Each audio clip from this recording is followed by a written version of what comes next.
আজকে আমি রান্না করব নদীর চুনা মাছের ঝাল। তো বন্ধুরা দেখতে পাচ্ছ এই যে মাছগুলো, এগুলো হচ্ছে নদীর মাছ। কত রকমের মাছ আছে আর এই সবগুলো মাছ একসাথে আজকে আমি রান্না করব। এখানে আমি চিংড়ি মাছটাকে বেছে নিচ্ছি। আমি কিন্তু চিংড়ি মাছ দেবো না, শুধু চুনা মাছগুলোই আজকে আমি রান্না করব। আর এই যে দেখতে পাচ্ছ আমি কত বড় ভেটকি মাছ পেয়েছি। এই ভেটকি মাছগুলোকে ভালো করে আমি বেছে নিচ্ছি।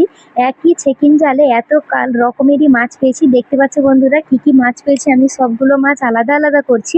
আর এখানে আমি একসাথে সব মাছগুলো ঘষে ঘষে ভালো করে জল দিয়ে ধুয়ে নিচ্ছি, যাতে এর মধ্যে কোনো আঁশ না থাকে। তো চলো বন্ধুরা তাহলে রেসিপিটা শুরু করা যাক। হ্যালো গাইস, আসসালামু আলাইকুম। আপনারা সবাই কেমন আছেন? আশা করি সকলেই ভালো আছেন। ওয়েলকাম সাইন ভাইরাল রেসিপি। চলে এলাম আবারও নতুন রেসিপি নিয়ে। আজকে আমি রান্না করব চুনা মাছের ঝাল। তোমরা তো ফার্স্টেই দেখে নিয়েছো। তো আজকে ফার্স্টে আমি মাছের আলুটাকে ভালো করে পাতলা পাতলা করে কেটে নিচ্ছি। তো দেখতে পাচ্ছ বন্ধুরা, মাছের আলুগুলোকে আমি ভালো করে পাতলা পাতলা করে কেটে আমি ধুয়ে একটা প্লেটের মধ্যে তুলে অল্প করে লবণ, হলুদ আর লঙ্কা গুঁড়ো দিয়ে দিচ্ছি। এবার আস্তে আস্তে সব মশলাগুলো আমি দিয়ে দেব। এর মধ্যে দিয়েছি পেঁয়াজ কুচি, আদা জিরা সরষে বাটা দিয়ে অল্প করে তেল দিয়ে এটাকে আমি ভালো করে মিক্সড করে নিচ্ছি।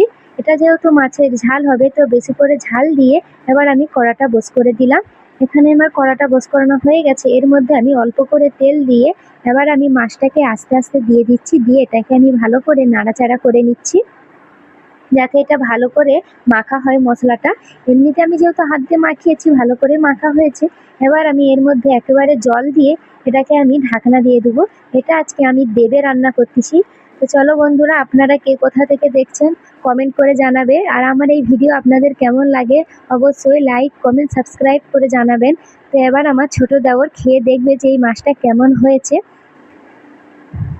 তো চলো বন্ধুরা, ও এখন মাছটা খাওয়ার জন্য ভালো করে ভাতটাকে মাখিয়ে নিল। এবার ও খেয়ে দেখবে যে কেমন হয়েছে। ও বলতেছে নাকি খুব সুন্দর হয়েছে। চলো দেখা হচ্ছে নেক্সট